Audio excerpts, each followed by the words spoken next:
Gumanit na kayo ng dating apps? Ako, di pa, Tito Hindi Boy. pa eh. Okay. Why? Parang feeling ko po, Tito Boy, it's not for me. It's not for you? It's not for me. I really want to meet people, I mean, in Okay. person, to have that connection right away, kung meron man.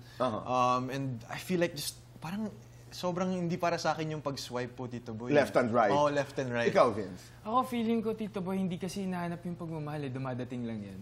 So, ako, pwedeng dumating sa app?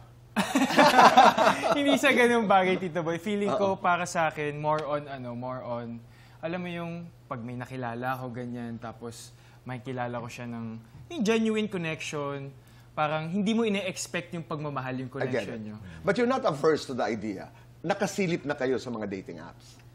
Meron You po may not ako- have used it, pero, you know, this generation, sumilip na kayo. I've seen po. You've Tito seen, Boy. ikaw. Ako po, minsan yung mga kaibigan ko po na gumagamit ng dating apps, ako yung gumagamit, uy, parang pwede to sa'yo, ganun. Okay. So, marunong ka Opo. mag left and right. Pero hindi para sa akin, Tito Boy. Okay.